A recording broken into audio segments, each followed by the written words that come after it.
Muy bien, vamos a orar y después de orar vamos a iniciar la tercera clase de Cristología. Oremos, por favor. Padre nuestro, te damos muchas gracias por tu amor, tu gracia. Gracias por permitirnos una vez más reunirnos en tu nombre. Gracias porque tú eres Dios y hombre en una sola persona, Jesucristo. Gracias porque tú resucitaste para nuestra justificación. Gracias porque tú viniste como un ser humano, así como nosotros, para vivir como nosotros, para mostrarnos simpatía y para morir en la cruz, pagando la sentencia de muerte que nosotros merecemos por nuestros pecados. Gracias, Señor, por enseñarnos siempre, iluminándonos por medio de tu Espíritu Santo. Te pido en esta noche que tú nos llenes, que tú nos enseñes, que tú nos hagas ver a Cristo, al Cristo revelado a través de las Escrituras, para que a ti podamos conocer, Dios. Porque Cristo dijo una vez, el que me ha visto a mí, ha visto al Padre. Padre, quisiéramos en esta noche verte por estudiar a tu Hijo Jesucristo. Gracias por este gran privilegio que tú nos das en el nombre tuyo, Jesucristo precioso. Amén. Muy bien, hermanos, hemos ya concluido que Cristo tiene dos naturalezas, la divina, la humana, y las dos se unen en una sola persona. Entonces, la posición bíblica es que Jesucristo es hombre, 100% hombre. Jesucristo es Dios, 100% Dios, pero las dos naturalezas viven o existen en una sola persona. Y ustedes me pueden dar evidencias acerca de la divinidad de Jesucristo, evidencias bíblicas. Mateo 28, 19. ¿Qué dice? Vayan y prediquen este evangelio a toda criatura, bautícenlo en el nombre del Padre, del Hijo y del Espíritu Santo. Perfecto. Y también la semana pasada estudiamos el Evangelio de Juan. El verbo era Dios. Perfecto. Y también cuando Jesucristo se apareció a los 11 discípulos después de su resurrección, y Tomás estaba presente y no estaba en la primera aparición con los 10, pero esta vez sí. ¿Qué dijo Tomás al ver a Jesús? Dijo, mi Señor, que también es un título para Dios. ¿Y qué más? Y mi Dios. Entonces Juan, en varios de sus textos, de sus escrituras, el apóstol Juan quiere presentarnos mucho detalle acerca de la divinidad de Jesucristo. Muy bien, en su carta dice también el apóstol Juan, también sabemos que el Hijo de Dios ha venido y nos ha dado entendimiento para que conozcamos al Dios verdadero. Y estamos con el verdadero, con su Hijo Jesucristo. Este es el Dios verdadero y la vida eterna. Este se refiere ¿a quién? A Jesucristo, porque es el antecedente inmediatamente antes de este pronombre, y dice, Jesucristo es el Dios verdadero. Entonces, no podría ser más claro que eso. Otra vez estamos estudiando en esta clase acerca de las dos naturalezas de Jesucristo. Y hemos visto ya que Cristo también es ser humano, 100%. Textos bíblicos que nos enseñan que Jesucristo es un ser humano. Juan 1:14. Juan 1:14, ¿qué dice? Y aquel verbo se hizo hombre y habitó entre nosotros y vimos la gloria como el unigénito Hijo de Dios. Exactamente, qué bueno, qué bueno. Entonces Cristo también se concibió como cualquier otro ser humano en el vientre de María. Y también nació como cualquier otro ser humano también su nacimiento de una virgen, ¿cómo fue posible? Bíblicamente dice por la sombra, el poder del Espíritu Santo. Y también hemos visto que Cristo tenía un cuerpo como cualquier otro cuerpo de un ser humano. Hemos visto también que tenía una mente de un ser humano, emociones de un ser humano. Se cansó, tenía hambre, tenía sed, fue tentado. ¿Qué dice? Hebreos 4:15 dice, porque no tenemos un sumo sacerdote que no pueda compadecerse de nuestras debilidades, sino uno que fue tentado en todo según nuestra semejanza, pero sin pecado.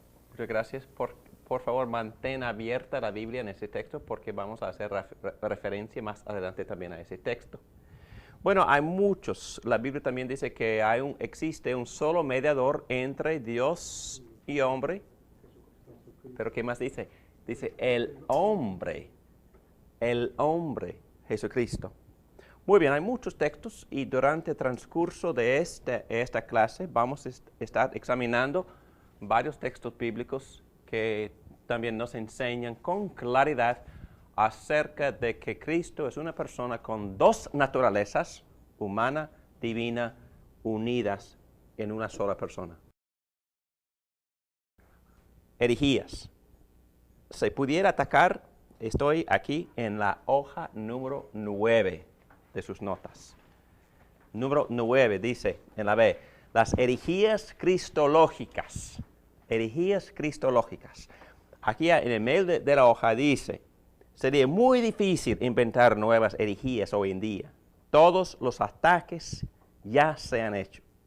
Cuando digo ataques, todos los ataques en este concepto de que Cristo es ambos, divino y humano. Ataques. Creo que son como 2, 4, 6, 8. Y los mismos ataques históricos son los que la gente hace ahora, hoy en día. Nada ha cambiado. Como dice el libro de Eclesiastés, capítulo 1, versículo 9. No hay nada nuevo bajo el sol. Entonces, todo lo que se ha dicho es lo que la gente dice hoy en día. Hasta las sectas falsas. Perdóname, pero en esta noche criticamos. Que Dios nos perdone. Pero en esta noche, los testigos de Jehová, los mormones, los de la ciencia cristiana, hasta las sectas falsas nuevas que vienen de las religiones budista y también de la religión hindú. Estos conceptos también fueron considerados en los primeros 3 siglos de la iglesia. No hay nada nuevo. ¿Alguna parte del judaísmo no aceptó a Jesucristo?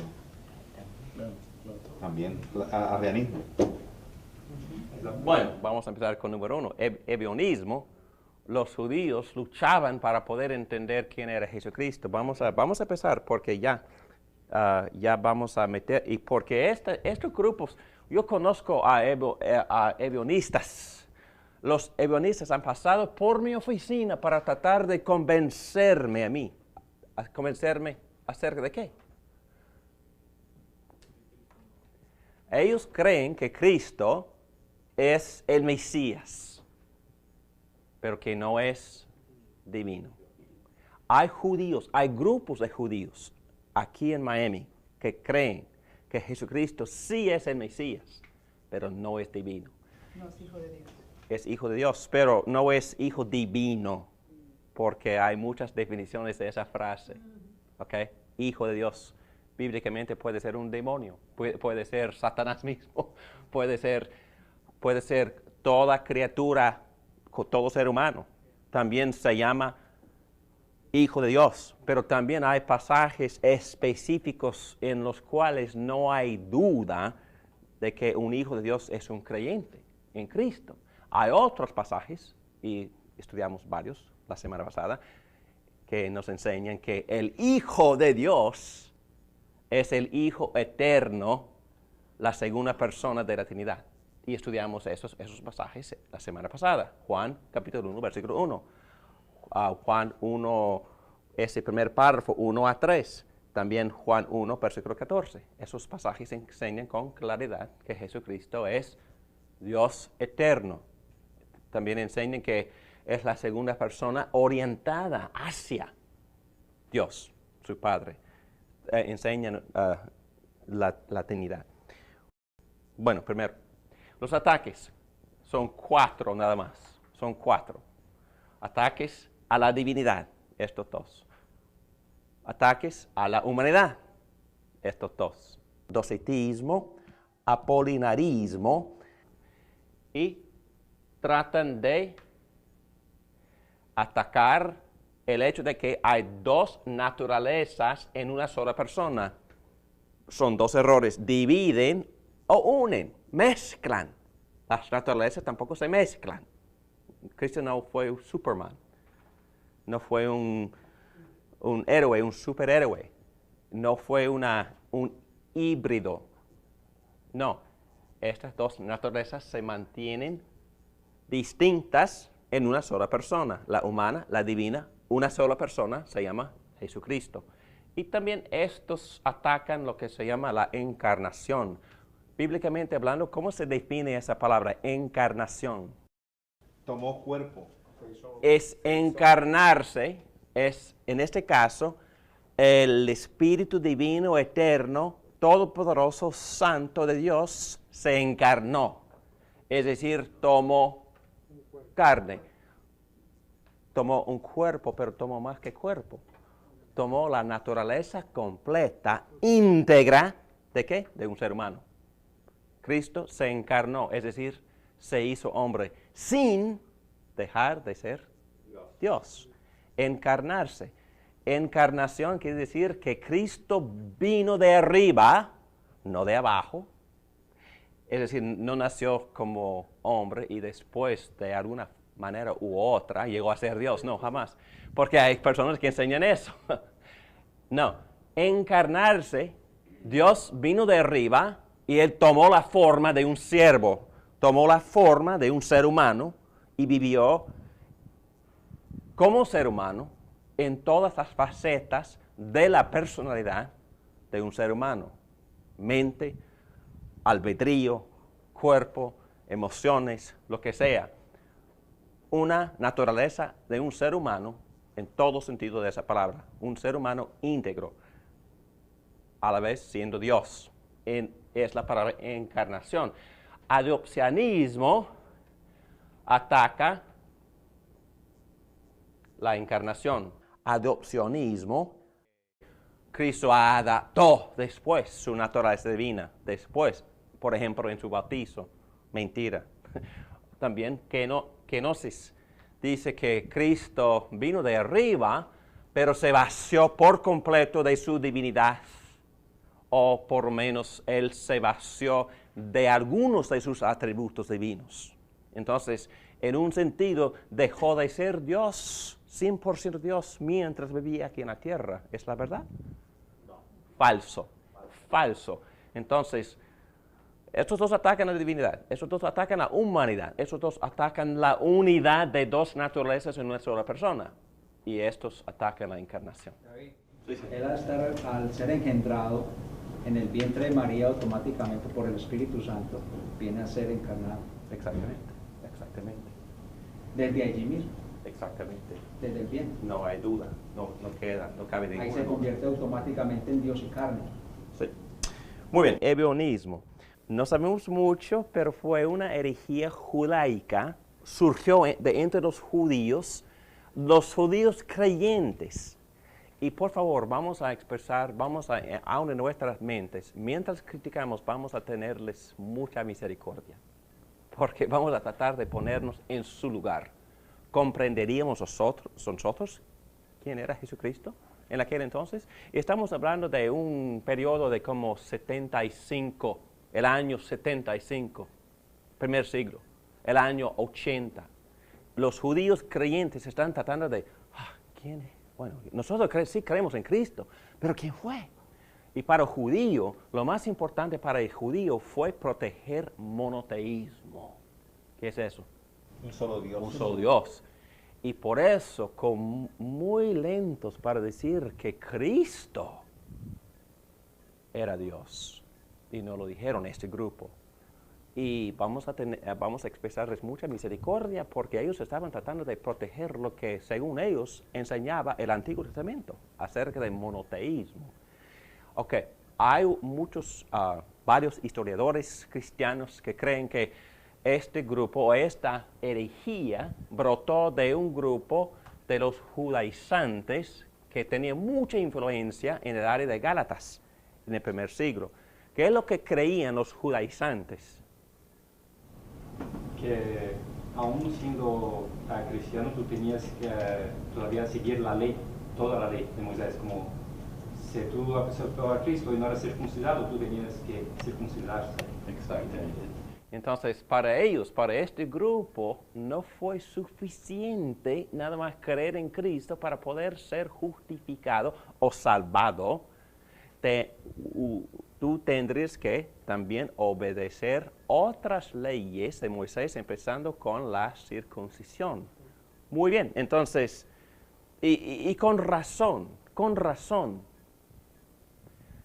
Entiendan bien, por favor, la lógica.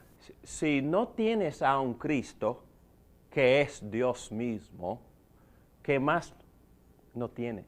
No tienes a un Cristo que pueda salvar. O quizá, y con razón, si no es divino, quizás necesita que nosotros lo ayudemos, ¿no? Que nosotros contribuimos nuestra parte. Y por eso, ¿reina esa doctrina hoy en día? ¿Salvación por fe más obras? Sí. No. Muchos creen en esa doctrina. Y yo no digo que esas personas digan que Cristo no es divino, pero viven así como no fuera divino y creen como si fuera divino. Porque si Cristo no es Dios Todopoderoso, tampoco es adecuado para salvarme, no es suficiente para salvarme y voy a tener que hacer mi parte. De una forma u otra voy a tener que llegar a ser mi propio Salvador. Sí. Y es interesante desde el punto de vista, porque, o sea, para esta persona dice, Dios es todopoderoso. Y ahí está Dios. Lo siento, lo vivo. Lo vivo todos los días de mi vida. ¿Para qué tengo que ir a través del intercesor, que es Jesucristo, para llegar a Dios? Creo que Cristo es el Hijo de Dios, como soy yo también. Creo en un solo Dios, todopoderoso. Y Cristo es un hijo de Él, como soy yo también, con más espiritualidad que el resto. Entonces habla con actos y con fe en Dios. Okay. Yo voy a salvarme. Sí. Eso es lógico si Cristo no es divino. Pero si Cristo es divino y si Cristo es el Salvador y si la salvación viene de Dios, entonces este Cristo, Dios hombre, es más que adecuado, más que suficiente para poder salvarme, y salvación es por fe. Estamos hablando también, en esta pregunta, de la doctrina de la humanidad. Estamos hablando también de la doctrina de la redención, pero siendo pecador, y si nosotros entendemos con claridad lo que la Biblia me enseña de mi naturaleza pecaminosa, entonces eso me convence más que cualquier otra cosa que David Morán está en bancarrota y David Morán, por su condición moral, necesita a un Salvador santo, perfecto, divino, que me podría salvar. Y es la enseñanza bíblica. Y si yo me equivoco y no comprendo que mi Cristo es divino, entonces me voy a confundir y voy a tener que buscar otra forma, otro camino para poder salvarme. Quizás David Morán puede salvarse. Es un concepto totalmente tonto, porque David Morán es un miserable pecador y necesita ese Salvador divino. Que era lo que estábamos diciendo al principio, que era necesario que fuera Dios y fuera hombre para poder salvarnos. Y necesitamos ese tipo de Salvador. Muy bien, vamos a seguir adelante. Ellos rechazaron el nacimiento de Jesús de una virgen. Enseñaron que en su bautizo el Cristo, la naturaleza divina, descendió sobre el hombre Jesús en forma de una paloma. Aquí tenemos una separación rara de lo que las Escrituras unen. Las Escrituras en la encarnación unen las dos naturalezas en la concepción de que Cristo fue concebido de una virgen. Los musulmanes, interesantemente, también hacen lo mismo. Afirman el nacimiento de Jesús de una virgen, pero niegan que Dios tuvo hijo y niegan que Cristo es Dios encarnado.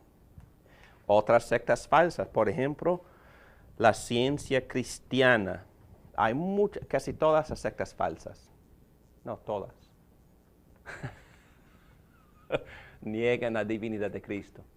Testigo de Jehová, ciencia cristiana, mormones. Estoy hablando ahora de las desviaciones cristianas, porque hay otros tipos de sectas falsas que vienen del oriental. Pero también esas sectas niegan la divinidad de Jesucristo.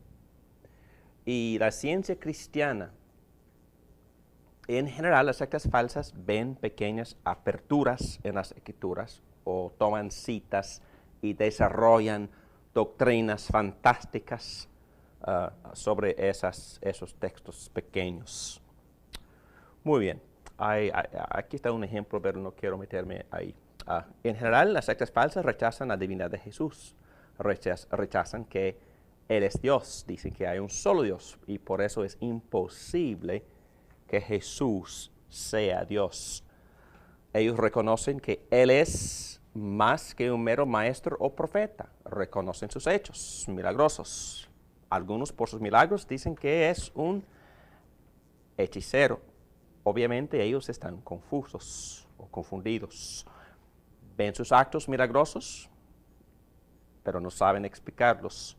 Por eso la noción de que Cristo descendiendo en Jesús, a ellos les ayudó un poco en categorizar lo que para ellos no tenía sentido. Es decir, su concepto es que el Cristo descendió en el hombre y no era divino y humano desde el principio. Preguntas acerca de este primer error, ebionismo. Sí. Un comentario de que los ebionistas creen que Jesús es el Mesías, pero no creen que Él es divino, ¿correcto? Ajá.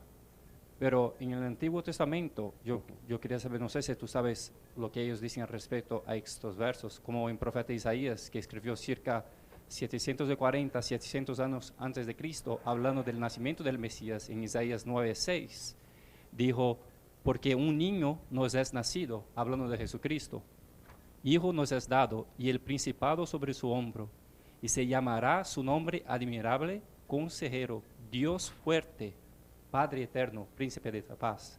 Hablando acerca de Jesucristo, lo está llamando de Dios fuerte y de Padre eterno. Porque los judíos, ebionistas, los otros judíos, hablan al respecto. Aquí parece que claramente que el Mesías es divino, porque lo dice Dios fuerte, Padre eterno. No, en verdad, he tenido solo un debate con ellos hace, no sé, 2 años o quizás 2 o 3 años. Pero en verdad no recuerdo. Pero este profesor, Peterson, dice en sus notas que de alguna manera pasan por alto estos textos o tratan de pretender que no existen y pasan a otros textos. El texto que estudiamos la primera noche, Salmo 110. ¿Qué dice Salmo 110 en el primer versículo? ¿Qué dice? Mi Señor dijo a mi Señor, pero los dos títulos son títulos para Dios. Adonai no se usa para ninguna otra persona en el Antiguo Testamento, excepto se usa para nombrar a Dios mismo. ¿Sí? Es interesante, pastor, que no se nos olvide la teología. Usted ahorita estaba recordándonos a nosotros cómo esas personas que creen en una salvación de obras más fe, olvidan que el mismo Dios murió en la cruz del Calvario por nosotros. Exacto. Y cuando estamos pensando en los judíos, tampoco podemos olvidar la teología y recordarnos que solo el Espíritu Santo Solo el Espíritu nos ha Santo. revelado la Sí. verdad. Y demos gracias a Dios que nosotros vemos Sí. la luz de Cristo. Entonces, y por favor, perdóname si no estoy hablando así, porque en verdad nuestro corazón debe de llorar. Y la única manera en que nosotros vamos a vivir efectivamente es por orar mucho y por llorar, pidiendo que Dios nos llene con compasión y simpatía, y también que el Espíritu Santo también abra los ojos de aquellas personas. Ustedes lo que creen, creen no por su propia cuenta, no creen no sé porque son buenas personas. Ustedes creen por qué. Por la gracia de Dios. La gracia de Dios, el Espíritu Santo los tocó y no es por nada en ustedes, es por lo que Dios ha hecho milagrosamente, regenerándolos. Y lo mismo está pasando también con estos grupos. Yo voy a darles en un momento un ejemplo de una secta falsa por completo. No estoy hablando de los líderes, no estoy hablando de los pastores, estoy hablando de la secta falsa por completo que se convirtió, empezó a creer en el Evangelio de Jesucristo. Y entonces Dios está obrando también entre las sectas falsas.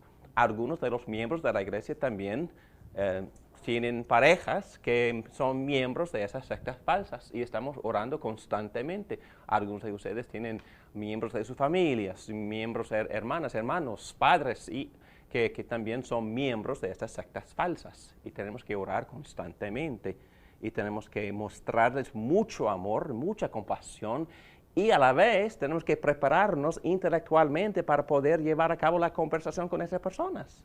Y no es decir que nuestro intelecto vaya a convertirlos, pero sí Dios usa todo y usa también una muy buena presentación cogente del Evangelio, una presentación que sepa discernir entre el error y lo verdadero. Y por eso estamos en esa clase, no nada más para criticar y condenar, no, es para educarnos, para cultivar lo que la Biblia llama discernimiento y habilidad de poder persuadir. También persuadir es una palabra bíblica, son dos palabras griegas que se traducen persuadir.